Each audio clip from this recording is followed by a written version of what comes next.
we cross to Andrew and Melissa, who are standing by at South Bank for our special 9 News presentation, The Queensland Floods 1 Year On. Over to you guys. Thanks, Heather. Hello and welcome to this 9 News special. Well, 12 months ago it came, a tempest that changed us forever. There were tears, loss and there were heroes. This is our story.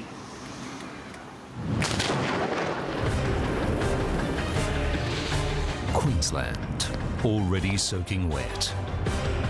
Towns swamped, people desperate, farms underwater. But no one realised hell was about to hit. We thought we were going to die. Then through all that, Queensland's shining heart. I want us to remember who we are. We are Queenslanders. We're the people that they breed tough north of the border. The Queensland floods, 1 year on.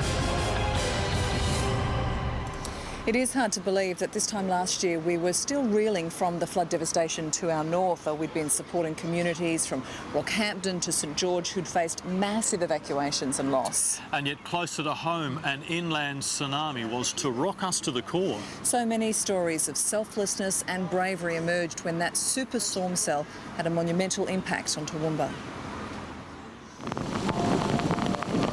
The water that was coming down was just something I'd never ever seen. You virtually couldn't see through the water.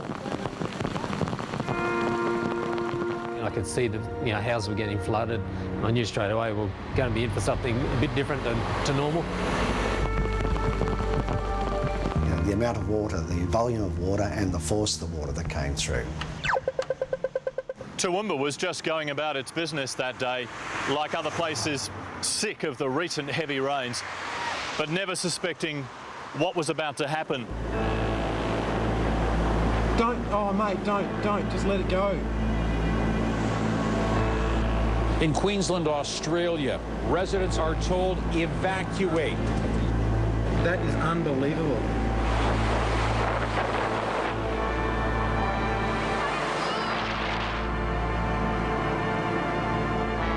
They're truly unbelievable images. That day, water levels in Toowoomba rose higher and faster than anyone had seen before. The terrifying result of the superstorm. At around 9 o'clock that morning, 2 intense thunderstorms crossed the southeast coast. They joined together to form one concentrated storm which headed towards the Toowoomba Range. Now, soon after lunchtime, heavy rain fell right over creeks in the CBD, causing them to swell and surge at a devastating rate. In some areas, 94 millimetres tumbled down in an hour. It was classed a 1 in 370-year event. No one was expecting a liquid tornado, especially those caught in cars when city streets went under. But what emerged from the frightening event was a flood of courage, as so many left the safety of the sidelines to help others, taking on a flood wave that proved even too challenging for those expertly trained, like swiftwater rescuer Peter McCarran. His struggle to save a mother and daughter from their flooded car, testament to the flood's power.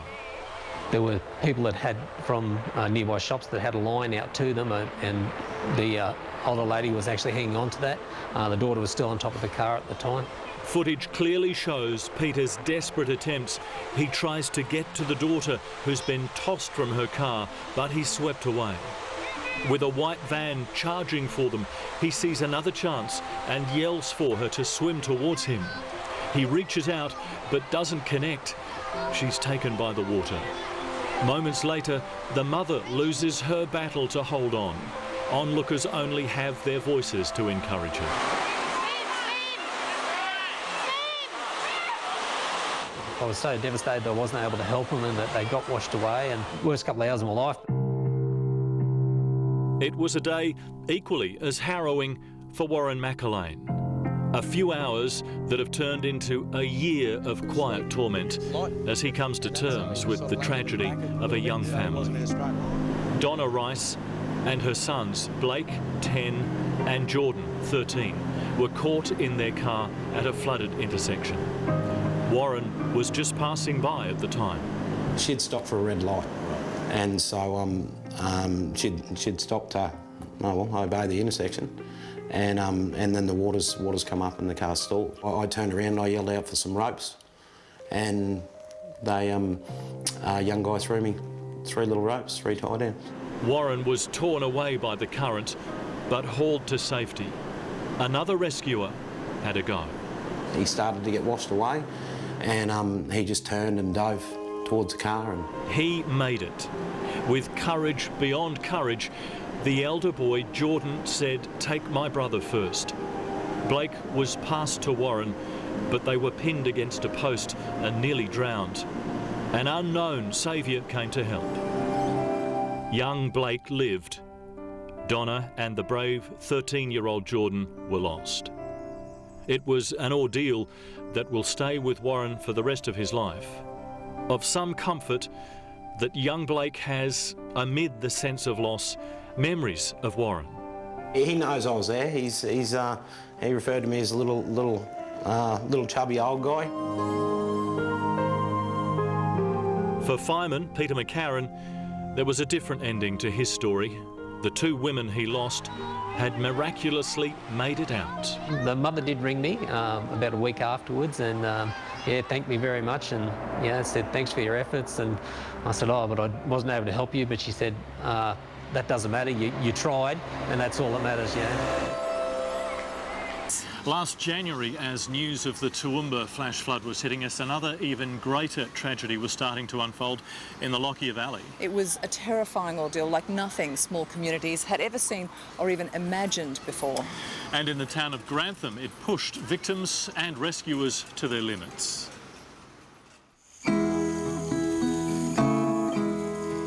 For retirees Ken and Fran Arndt, Grantham offered everything a good life should. I was a timber cutter for 45 years, and I retired when I was 70, and then I took up sort of garden growing veggies and stuff, see? The country lifestyle, something families like the Marns always valued. Baby. If ever there was a party on, it was always at Nan and Pop's, because we sort of had had the biggest house, had the room, and everyone had come here. But on January 10th a year ago, that good life was ripped away from so many on Grantham's darkest day. Seeing houses smashed up and people clinging to trees, it's hard. Very hard. And I don't think I can come back here again. That day when we flew into Grantham, there was just a horrendous scene in front of us. There was brown water as far as the eye could see. Buildings were getting destroyed. There was debris everywhere. There was things getting pushed along in the water like shipping containers. There was an aeroplane from the local airfield. On every rooftop that was poking out of the water, there were people just sitting there looking at us.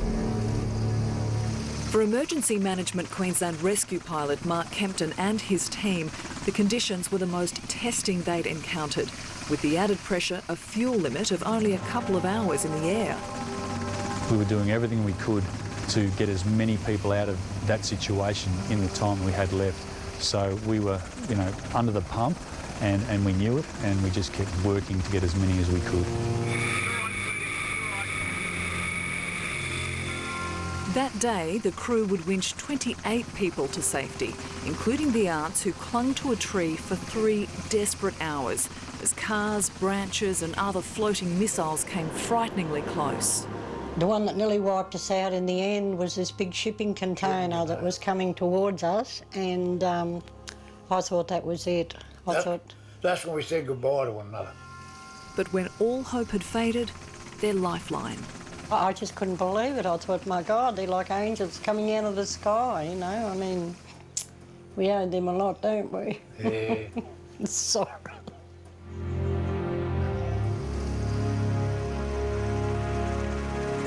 Pictures from a camera on board the chopper show the enormity of their ordeal. It's the first time Ken and Fran have seen their full rescue, and even 12 months on, it's hard to fathom. Oh, there's the blue shipping container. Yeah. That just missed us. There we go, that's for you coming up. Yes. That was the luckiest day of my life, I think. It was just something we don't want to live through again. John Mann and his family were also plucked to safety by the rescue team. At the evacuation centre, the emotional grandfather told of his terror. This is my family here, my wife, 2 daughters, my 2 grandsons. We thought we were going to die. I think it just all really hit him because we've lived in Grantham forever. How the family made it to their roof after floodwaters overpowered them is almost a miracle. Their one mission to save 4-year-old Liam and 6-year-old Lachlan from drowning. Got the pool boat that we used to use in the pool for the boys and put them in that and held on to them, and kind of one at a time formed a line and helped each other out the house, and we all held on to the boys in the boat. Little Lockie, I can still see him putting his arms up because he knew this man was going to get him off the Pop's roof. And he went up and I just started bawling my eyes out. Just, you know, I was just so happy. I knew, well, they're going to survive this. They're going to get through. Just getting through, surviving, that was everyone's focus when the hellish wall of water engulfed this town. But despite some really heroic efforts, so many lives were lost in the Lockyer Valley floods. The water and the debris that it carried, just too strong a force.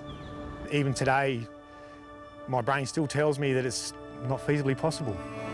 The images Grantham Service Station owner Marty Warburton recorded are a haunting reminder of the horror that so many faced. It is getting higher and higher and higher. Even now, he's coming to terms with the ferocity of the water and his narrow escape. When I was inside the shop and all the daylight went when the initial surge came through, and the sound of the water coming in and windows breaking, and then you started seeing houses float past, and it was like you were watching a movie. You're thinking to yourself, this can't be happening. But tragically, it did happen, and all within the space of a couple of hours. We now know it wasn't runoff from the Toowoomba City downpour that caused the Lockyer Valley tsunami, but rain of equal intensity on the eastern slopes of the range. As water raced downhill, it gained momentum, swamping already saturated creeks. At around 1:30 p.m, it swallowed the tiny town of Spring Bluff. Then it devastated Murphy's Creek, leaving a trail of destruction. At around the same time, 2 more townships flooded. Firstly, Withcott, followed by Postman's Ridge. Next was Helidon, where the Warrego Highway was cut in 2.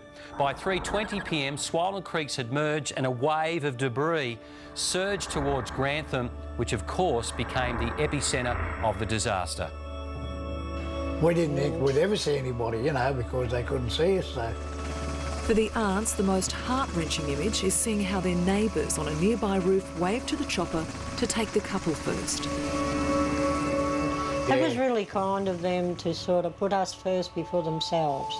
Just showed me what the Australian spirit's all about. People that were in dire circumstances pointing to other people to say, rescue them first, winch them out first. And that was just incredible to see because they were in such grave danger themselves. We live to tell the story, don't we?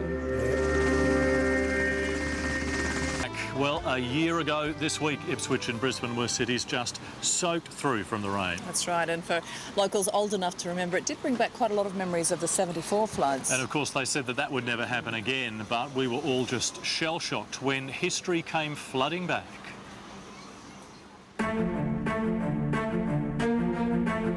Prepare and begin to experience the worst natural disaster in our history. Queensland has already faced some dark days, and there are dark days still ahead. As the grim messages sounded out, for those around in '74, memories came flooding back. 74 was real devastating to go through because we actually had to bring out bodies and place them on the highway on a makeshift morgue. I saw the people who were here in '74 started to panic, and the people who weren't here still not believing it. A mixed reaction from all the publics until it all started to hit. And across Ipswich, it hit with a vengeance. My house is underwater, I can't even see it. Everywhere, suburbs were drowning. Goodna just one that bore the brunt. The Caravan Park, Aquatic Centre, RSL Club, all gutted, along with those whose lives revolved around them. At Basin Pocket, residents had no choice but to flee. The last time I was in this street 1 year ago, we travelled by boat. Some of the houses had disappeared completely underwater. 107, she's away on holiday, so she doesn't even know yet. With the waters so high, rescues were perilous, but so many volunteers put their lives on the line, including 18-year-old Cassie Broadfoot, one of 3 teenagers on board boats from the Ipswich Navy Cadets. I trusted my team and I trusted our equipment. A Queensland disaster hero for her efforts, Cassie carried out dozens of rescues during the flood peak. Ipswich can be proud of their young people. But like so many flooded areas, it was the children people were worried about the most. Our community has nothing, absolutely nothing. We are workers, we are poor. The only thing that we have is what's in our heart and in our spirits. At evacuation centres like the Ipswich Showgrounds, volunteers were on hand to try to pick up the pieces. And just let them pour out their hearts and express to us how they were feeling and, you know, the things they'd lost. But it was a happy place at times, and we had people who came in to entertain the children. High Five were there. Happy, happy monster dance! But in Brisbane, the mood was still sombre. From the floodgates of the Wivenhoe Dam, water pounded, and as it churned and spread, it seemed hell-bent on destruction. Many watched spellbound as it carried boats and trees and part of David Moore's dream. In September we won Best New Restaurant and that was an amazing coup for us. And then in January we lost everything. David's Milton restaurant drift was one of the city's first casualties. Its dramatic demise played out in front of everyone when a section tore from its moorings and swept downstream. It was an event that confirmed we were at the river's mercy for the first time in 4 decades. It was a sickening feeling, and particularly seeing people's prized possessions going down the river. So there were a lot of things that you could recognise, household effects, you know, boats on pontoons and the like, and you just knew that there was just incredible devastation. From the air we could see how crippled the city had become. The Rockley markets, South Bank, Suncorp Stadium, and in a lighter moment, King Wally himself a little under the weather.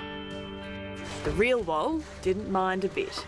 It's not the first time people have made fun of me or the statue over the years, but I think this one was one of the real lighter moments. It was just there to try and make the people that were feeling the devastation from the floods feel a little bit better, and if that in any way, shape or form did so for them, well, I'm feeling real happy about it. By the end of the week, as people headed back to the heartbreak of swamped, muddied homes, a tale of 2 cities had emerged, those whose lives had been swallowed by the floodwaters and those untouched. It's something that became clear to David Moore when some 1,600 volunteers turned up to help mend his broken restaurant dream. And I spoke to this one woman who actually said to her, I said, why are you coming here? And she said, because I feel guilty. She said, I live at 8 Mile Plains, my husband has a great job, we have a beautiful house, our kids are fine, we have not been affected whatsoever. It was a sentiment echoed many times over as an army of volunteers marched their goodwill into businesses and homes everywhere. Yeah, so many people lending a hand then and now. That's right. And another big helping hand came at the height of the city's flood crisis. As floodwaters invaded city streets, it was like an unfolding disaster movie, peaking when we woke to live pictures of a dramatic river rescue on breakfast television. And that turned out to be the making of some humble heroes. As if the floods couldn't get any worse, these are the moments the New Farm Riverwalk tore free.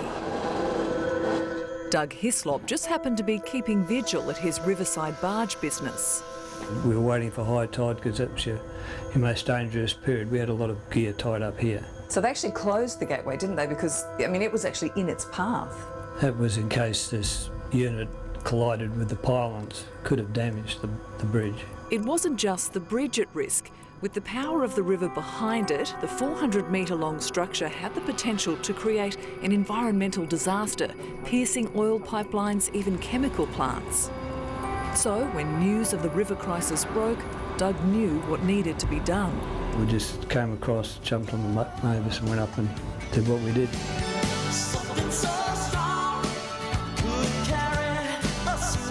We're looking at these images, these extraordinary images of this massive chunk of the Riverwalk that broke off this morning. A tugboat controlling that right now. Disaster management experts monitored Doug's journey via Nine's The Today Show. Conditions were too unpredictable to attach ropes, so it was a careful balancing act between a swirling river, a little boat and a mass of concrete.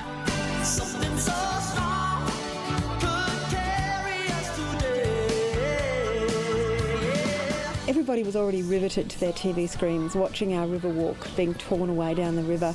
It was such a symbol of our city being pulled apart by these floods. And here was this little tug that could, and I think it made everybody think, we can do this.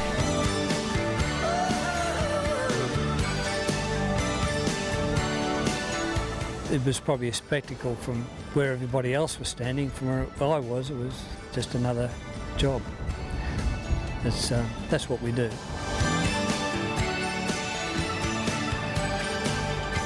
Well, the Queensland floods had not just a silver lining. I mean, honestly, it was golden, wasn't it? It was, and the glow shone through the mud and the slush that was left as the water pulled back from towns and suburbs and parks and backyards. It was the volunteers, wave after wave of them, thousands of Queenslanders. 9 News reporter Phil Wilmington has the story of the Mud Army. When there's a battle to be fought, they send in the army, and that's exactly what the Southeast did. They weren't conscripts, this was volunteer only, some from faraway places like Melbourne. Everybody's got to do their bit. I mean, we had our bushfires a few years ago.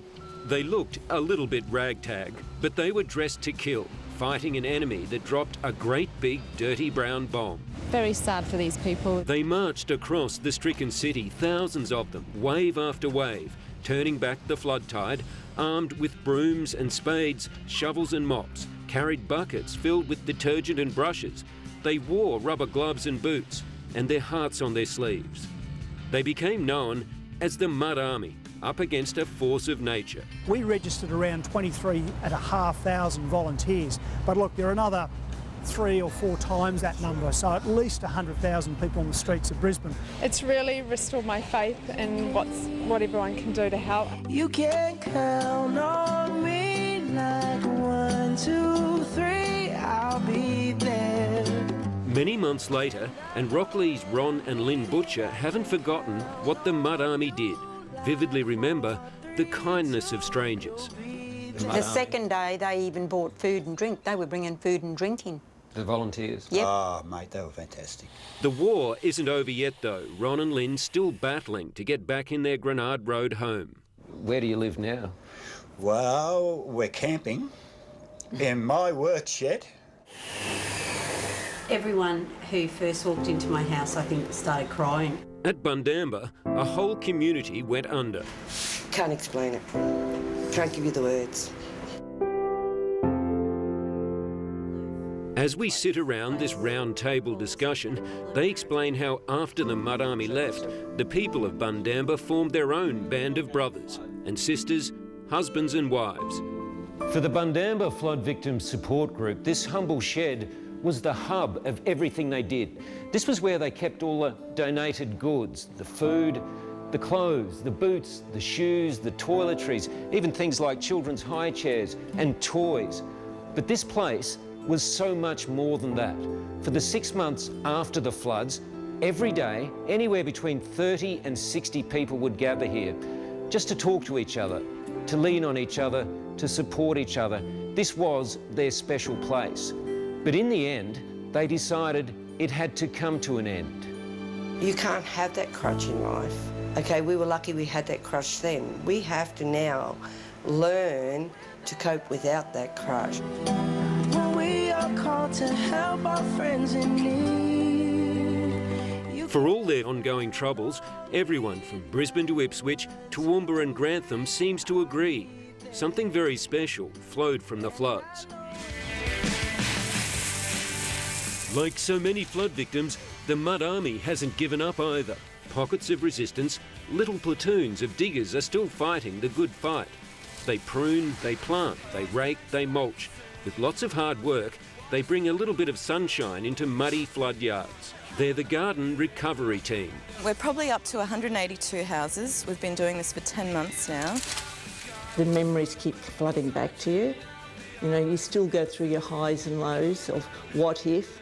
They're brilliant what they're doing. They're putting a smile on the face. And even counsellors have come back to us and secretly said, oh, look, we found that a couple of people that you actually went to, they were pretty much on suicide, you know, and they said that by you guys coming, that took so much off their shoulders. The Australian spirit, it's honestly, I can't put it into words. It gives me goosebumps today thinking about it, and for me, I really need to highlight and thank the Australian community, from mums and dads to pensioners. Just honestly, the generosity that has come to our town, not only in material things, but also the care and the compassion. And us just being there, wanting to talk about what happened, I find, you know, that's really important. Yeah. You can count on me 'cause I can count on you. Well, last year's floods destroyed so much, and since then so many people have tried to rebuild. They have, and I mean a lot of that task has involved the drudgery and often the disappointment of making insurance claims. But it's also meant finding personal ways to move forward. Nowadays, Peter Bromwich rides alone, but never stops thinking about his younger brother, who was a motorcycle man too. He was a bit of a larrikin. We did grow up pretty close. Rob Bromwich was 50 when he died in the floods. The circumstances of his death remain a mystery. We just don't know what exactly happened. You know, we just knew he'd got caught in the floodwaters in his car, and you know, that's pretty much all we know. The Bromwich family aren't the only ones searching for answers. Last year's flood inquiry raised questions about dam levels, weather warnings and flood-prone land. Some recommendations have already been taken on board. A final report is due next month. Our system had never been stretched so far and for so long, and sure, we found some of the weak spots, and I think we're much, much better prepared. But I think we've also learnt a bit about who we are. We've learnt a lot about our neighbours and our communities, and I think we've come out of it stronger, and we've come out of it a more connected community. At places like Grantham, the risks are too much for some. Families like the Marns accepting a land swap deal to higher ground. We're going to start a new life up on the hill now, you know, because the little boys don't want to come back here and don't want us to live here, and the girls don't want us to live here. So, you know, for the family's sake, we're going on the hill and looking at it as a new life up there. So we'll start again. Others are staying put, but making changes. How's the view? When his Brisbane home went under, Pat Lynch decided the only way was up, taking advantage of new council height relaxations. What happened after the flood was probably worse than the actual event, we believe, and a lot of people we speak to. It's going to change the look of the suburb, isn't it? And for the best, I think, because people will rebuild with more knowledge. For Peter Bromwich, the solution to his loss has been a little more personal. He had his brother's picture tattooed on his shoulder. I never wanted tattoos, believe it or not. But it come to the thing where after he had gone in the floods that I just had the urge that I had to get something. It's part of the healing, as was a catch-up with the Queen last October. Her words and those of others have made a difference. She said, just must have been tough. There have been accolades, bravery awards for those who so deserve them. At the end of the day, a message of hope. We are so grateful that we could play a part in that and help them out of that situation. So we really focus on that and hope that all those people that saved go on to have a fantastic life, you know, and really enjoy what they've got. But now I see. Yeah, they're beautiful sentiments, aren't they? They are. Yeah. Well, even 12 months on, there are images from the floods that are just unforgettable. There are, and there's one photograph in particular that became a defining image of the event. We caught up with the two people who were bonded at that moment in time.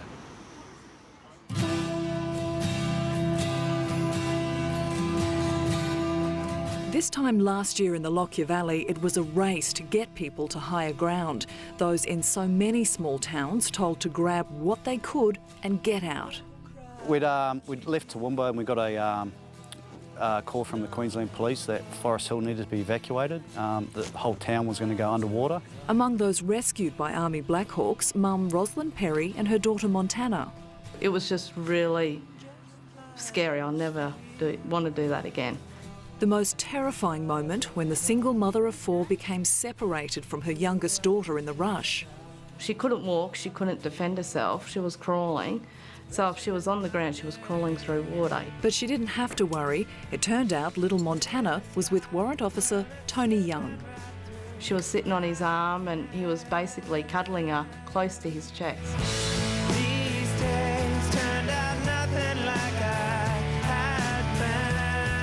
At the time, a photographer captured the two together. A little girl so fragile and helpless, her name scrawled up her arm should the worst happen, but not the least bit fazed by a soldier whose gentleness even came through his heavy army garb. It reminded me straight away of my 2 sons. My youngest boy, Ryan's about the same age. The photograph went around the country and the world as a defining image of the flood. It was even turned into a postage stamp. But despite the fanfare, for Tony, a Toowoomba local, and Rosalind, it's been a year of healing. And today, a chance to catch up and see how everyone's coping. Who's that? Undignified and lame. Hey, how you going? Thank you so much. That's really nice. While the intensity of the floods is fading, both Tony and Rosalind hope the bonds forged in those trying times remain strong. It's good actually catching up again because for us, you know, we're the blokes with the helmets on and in the helicopter, and we don't really have that human side to it, the human touch, and it's good to actually get chances like this to come and meet them face to face and see them in better conditions, I suppose. Going to put your hat on? Is this your Dora hat? He has his own family, and he put his life at risk to save others. Might get an invite to a 21st, I don't know. And probably the 18th as well.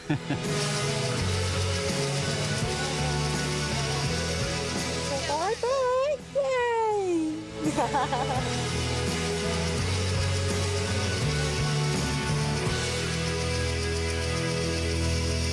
Well, if there's one lesson learned from last year's flood, it is the importance of being prepared for the worst. Yep, Gary Youngbury has been talking to the Department of Community Safety. It's something every home should have, a good stock of emergency supplies. So, Travis, this is a good example of an emergency kit. Can you run us through a few of the essentials? Sure. Well, of course, you've got your first aid kit over there. There's a first aid kit in your home, in your car. Have fun in your emergency kit as well. Then you've got your torches, your battery-powered radio, really important for staying in touch with what's going on around you. And then your non-perishable food items, things in cans, food like meat and veggies. And of course, a can opener would come in handy. A can opener is a must as well. You should have enough provisions, including stored water, to survive for at least 3 days. So, Travis, during a natural disaster, we often lose power. So what's one of the easy ways we can still prepare food? Well, these small portable gas or camping stoves are a great addition to an emergency kit. And importantly, don't forget the things you're going to need to cook your food with. Saucepans and utensils. There are other important safety messages this summer. One of the most vital, when storms or downpours hit, never drive through flooded roads. Our advice is not at all to cross any flooded roadways or causeways and wait it out or seek an alternate route. They're probably the best things you can do. It's better to arrive at your appointment or your meeting a little bit later than be caught up in a terribly tragic situation. A little common sense that could save your life. Yeah, some good advice and no harm in being reminded of that. No. But of course, around this time last year, right here at Southbank, Channel 9 and a star-studded list of performers were gearing up for our Australia Unites telethon. Yeah, it was a fantastic night, and during that 3-hour telecast, generous viewers donated $10 million to flood victims, and of course they were spurred on by performers like country music star Troy Cassar-Daley. Yeah, and he didn't know it at the time, but Troy was to become a flood victim too. But now he has written a new flood song, and it's going to help us all heal.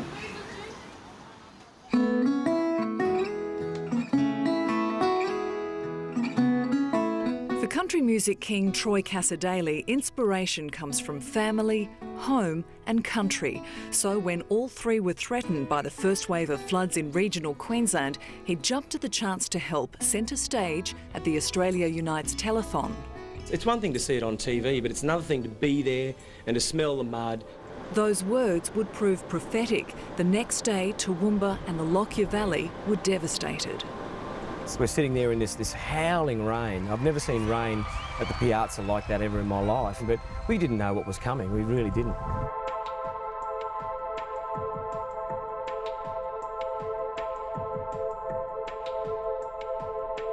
For Troy, the tragedy turned out to be all too close to home. As floodwaters swamped the Brisbane Valley, the Fernvale farm he shares with wife Laurel Edwards was in their path. Because we heard everything going. And then my mum called at 5 o'clock. She said, just get the kids, get Troy, just get out.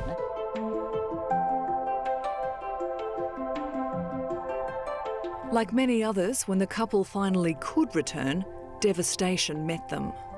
Floodwaters had come to the second story of the house. There were fish up our driveway. Cherished memories, wedding albums, career memorabilia, all gone. It got on top of us a bit for a while. But in the aftermath, rays of sunshine, heirlooms that were salvaged, strangers offering a helping hand, and therapy in the form of a banjo, a Christmas surprise from Laurel. And by the third night at my brother-in-law's, I pulled it out and started messing around with some lyrics. This old town is full of memories. River Runs began as a private memoir just for Laurel. It's now being released on Troy's new album, Home, in March. Little houses built on old floodplain. We dread the summer and we fear the rain. Well, they built the levee like none before to heal the scars of '74. But just when we thought the day was won, we stood back and watched the river run. You look at a wrecked house and a wrecked garden, it's nothing comparing to losing a life. The couple knows there's much to be thankful for: a safe family, restored home, rejuvenated country, and now also a renewed faith in humanity. We stood back and watched the river run.